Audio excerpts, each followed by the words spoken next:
Once again, I'm here at the best drill press in town. That was another little short. You can look it up if you want, but we won't mention what it's about. We'll leave you in suspense on that one. This is about clothing safety.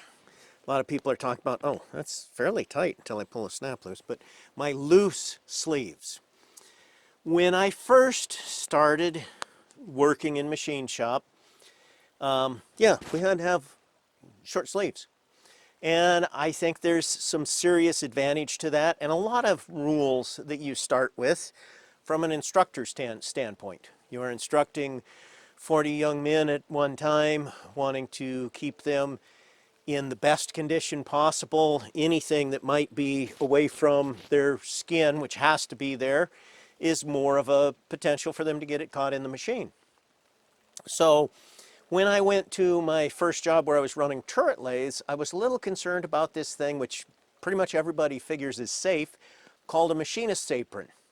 Tied around my waist, hung down 1.5 feet, had this loose floppy piece that could go behind you, and I could see that wrapping up in some of the drive shafts on the machine. So I put my mind in an extra careful mode while using that, because I could see the loose pieces in it. Even though they weren't loose on my arms, I could see loose material. So I became aware of it, and I was extra careful in what I was doing.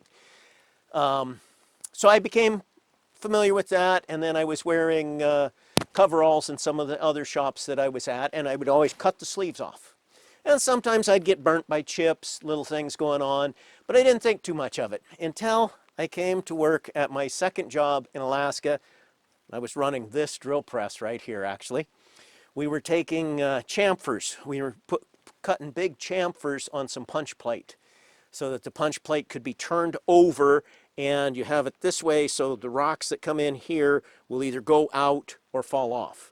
If you don't have a chamfer on it, well, it wears out and it gets a bigger and bigger hole, but if you don't have it chamfered, then rocks will get stuck in the hole, and then it doesn't allow material to go through anymore. They make punch plate, but chamfered punch plate, you have to make that in a machine shop. It's more expensive, but a lot of the real miners used to do that.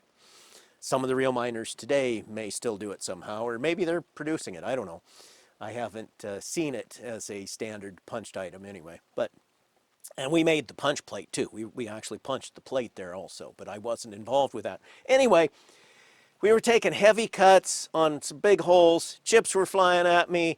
Wasn't so much my sleeves, but my hands were just, no matter what I did running this, there were things flying at me.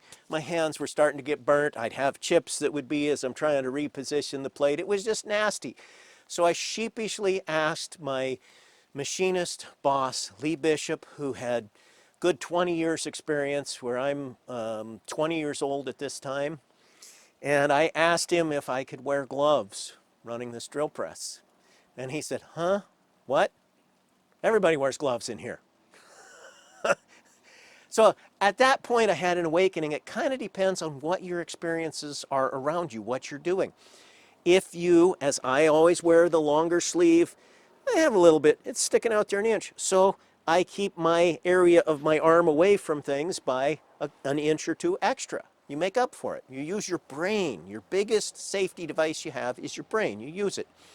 When I was doing which is on another one of our videos, I was doing some machine work at 40 below. When I was doing that machine work, I wore Arctic gear. And on top of this floppy Arctic gear, I had a parka that was even more floppy. I didn't have one to show right now, and I was wearing bunny boots because I was in the Arctic. The cold was a much bigger problem than whether or not I was going to get wrapped up in a shaft on a line boring machine. And again, I could make sure I was a good foot away from it before I engaged the drive. You just slow down a little bit, you use your brain to select the appropriate, safe clothing. Now, if I was going to stand out in the rain, would I be out here without a rain jacket or an umbrella? Only if I was making a video.